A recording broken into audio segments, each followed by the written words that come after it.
Hey guys, today I have another e-bike review for you.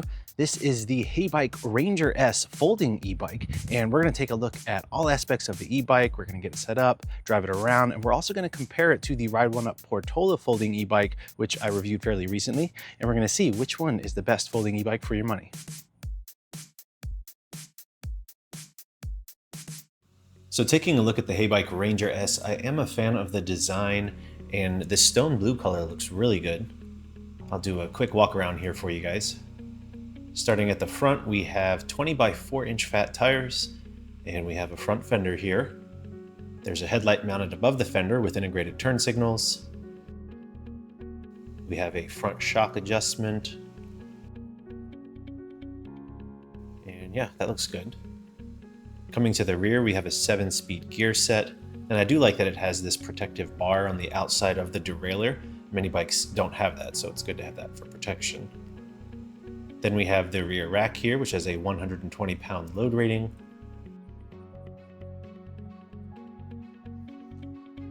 Coming around to the other side, you can see hydraulic disc brakes front and rear, and they work really well.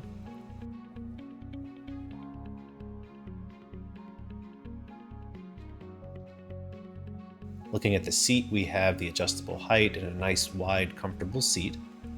Up front, the handlebar height is adjustable as well. Many e-bikes like the Ride1Up Portola don't have adjustment here, so that's good to see. We have ergonomic grips that feel like really good quality. We have all the controls. I have their phone mount, which works really well. I do recommend that. There's an LCD display. And then there's the shifter and thumb throttle. And yeah, it's a good looking bike that feels very well built. I'll go ahead and show you the controls here. Turning it on, we have the display, which shows the basic information you'd want to see. You have your speed, you can adjust the pedal assist levels, and there's trip, odometer, max speed, and average speed. On the controls, you can easily activate the turn signal here. We have the headlight control, and there's a horn.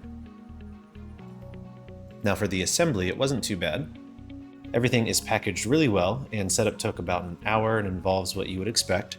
It does come with tools for setup, and there are installation videos to help out. Now looking at the Heybike Ranger S side by side with the Portola, there's a few notable differences here. First, there are turn signals on the Ranger S, which the Portola does not have. I do like that for safety. You'll also notice bigger tires. The Ranger S has 20 by 4-inch tires versus 20 by 3-inch tires on the Portola. The Ranger S also has that handlebar height adjustment I mentioned that you don't have on the Portola. Coming around the side here, another thing I like is the protection I mentioned for the derailleur on the Ranger S. Again, something the Portola does not have. And looking at the back, again, the Ranger S has those turn signals. And while they're both similar in style, the Ranger S is a little bit bigger overall, bigger tires, bigger frame and rack. Both have the adjustable seat height. I have the Ranger S seat height a lot higher now because my daughter was riding the Portola recently, but there's similar adjustability there. But the seat on the Ranger S is wider and more comfortable. Both have rear-mounted motors, but the Ranger S does have more power, rated at 1,000 watts and 1,800 peak watts. And of course it has the torque sensor I mentioned, while the Portola has the cadence sensor. But yeah, they have similar designs, with the Ranger S being a little bit bigger and having those improvements. Now since both are folding e-bikes, they fold up nicely in a similar manner and can be transported in the back of an SUV or a big trunk. The overall size of both of them folded is similar, with the Ranger S being a little bit bigger, being that it's a little bit bigger of a bike. But yeah, they're very similar here. Now, how is it to ride the Heybike Ranger S? All right, I am out here now riding the Heybike Ranger S, and I have been riding this e-bike for some time now. I've put a lot of miles on it. I had it for probably about a month or two at this point. And I've been really wanting to make sure I compare it to something like the Ride1Up Portola, which I already reviewed, because I want to make sure that I'm providing the best recommendations to you guys when it comes to e-bikes, particularly e-bikes that are similar in style. There's an airplane flying right over me. E-bikes that are similar in style, like folding e-bikes like this. So the first thing I can say about the Ranger S, I kind of knew this going into it, but this is the 1,000-watt version, and this thing has loads of power. It has no problem getting up to its max speed of 28 miles an hour in level 5 or even levels 4 and 3.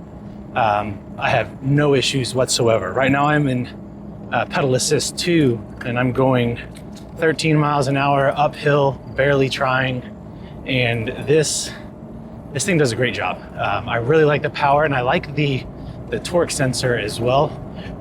The Ride1Up Portola, like a lot of e-bikes, has the cadence sensor as opposed to a torque sensor, and they do have the cadence sensor in the Ranger S if you get the 750-watt version, but the 1,000-watt version comes with the torque sensor, which the torque sensor is much better in my opinion. It reacts so much faster when you're pedaling. You don't have that second delay basically that a cadence sensor has because it's recognizing the torque that you're actually putting on the pedals. So I really like that aspect of it. I think that's a noticeable upgrade over the Ride1Up Portola. I do like the fatter tires too. The fact that this has 4-inch fat tires as opposed to the 3-inch fat tires. The 3-inch tires are nice, but the 4-inch ones definitely seem to soak up bumps a little bit better.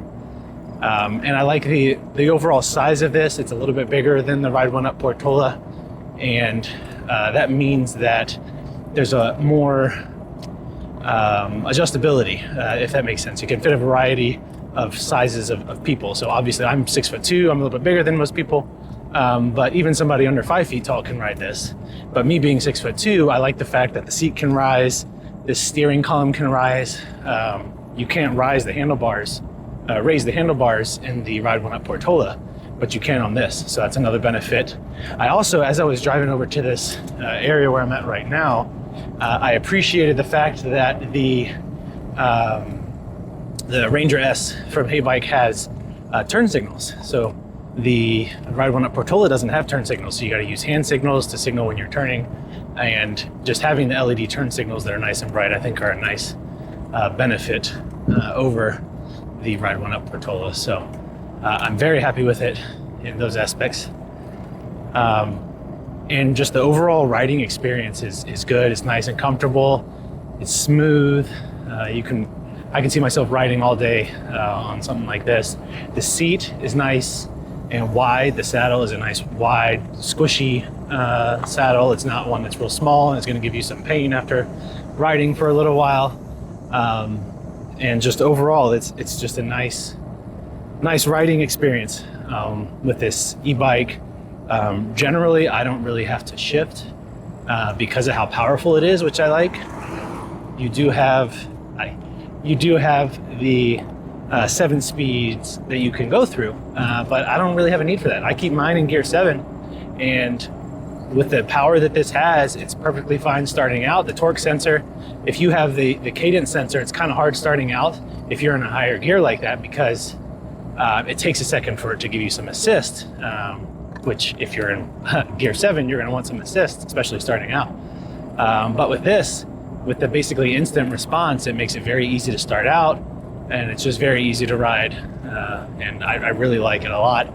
I haven't done any kind of like serious off-roading, but I have ridden on some trails with it, and it seemed to do fine on the trails. Everything feels very well put together. I don't hear any rattles or anything from the front or the rear.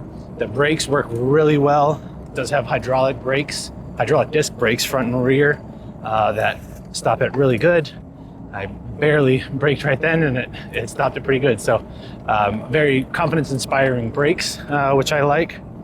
And like I said, just the overall experience of it has been very solid, and I honestly don't really have any complaints about it.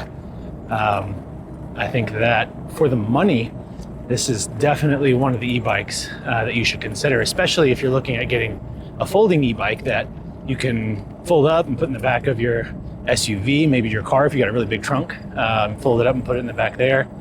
But yeah, I'm very happy with it.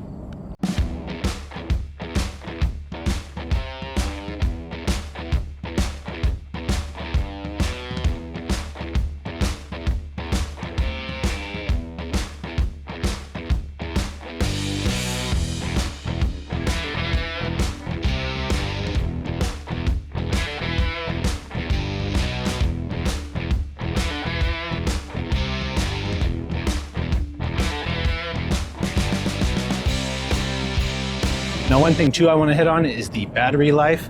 I haven't maxed out the range on this, but with what I'm seeing, I've driven it over 20 miles between charges and had no issues. I know other people I've seen have gone over 30 miles with it. So it does have a decent range. That is something that is going to be highly dependent on what level of pedal assist that you're using, if you're doing throttle only, because this does have throttle only. So right now, this is accelerating really good actually right now. I'm going 25, 26, 27, 28 miles an hour now, throttle only. So the throttle only, if you start to get tired, you can do the throttle only, but obviously that's going to use more of your battery. So the range is something that's, like I said, highly dependent on that. I will say if you get rid of all the pedal assist, so right now I just got rid of all the pedal assist, and you ride it, it's not actually that bad. Some e-bikes are so big and heavy that when you're riding them without any kind of assist, you can really feel it. But when it comes to this, it's not that big of a deal. And again, you can just shift it to get down to some of the lower ones if you want to. Personally, I think level 2 for the pedal assist is my sweet spot for just kind of cruising around, and then I can go up to level 3 or 4 or even 5 if I really want some extra assist, if I got some big hills, that kind of thing. So yeah. Now, I know some of you will be curious about the dimensions, so I'll show you those here too. The bike is designed for people between 4'11" and 6'3". I'm 6'2", and I don't feel large on the bike, so I think even taller people could ride it fine. I'll also show you its customer ratings. On their website, out of 282 reviews right now, it's currently a 4.61 rating, which is really solid and good to see. It also comes with a 1-year warranty. As for pricing, it starts at $1,099 right now for the 750 watt version, but I do recommend, like I said, the 1000 watt version that comes with the additional power and the torque sensor instead of the cadence sensor. That one currently starts at $1299, but I do have a $100 off promo code, Jeff100, which brings it down to $1199. That's very competitive for what you get. A solid folding design, lots of power, the torque sensor, hydraulic brakes and hydraulic front suspension, and it has a 4-amp charger that fully charges it in about 4 hours. There's also some different accessories you can get too, which I do recommend. That phone mount I mentioned is one of the better phone mounts I've used. You also have front and rear racks, there's saddlebags you can get, that type of thing. So anyway, let me know what you guys think about the Ranger S from Heybike. Let me know if you have any questions about it. Like I said, I've been riding it for a while now, so I'm pretty familiar with it. And if you guys like this video, be sure to hit that like button and don't forget to subscribe for more content. I have several more e-bike reviews coming out in the very near future, so stay tuned for those. But thank you guys so much for watching, and I will see you in the next video.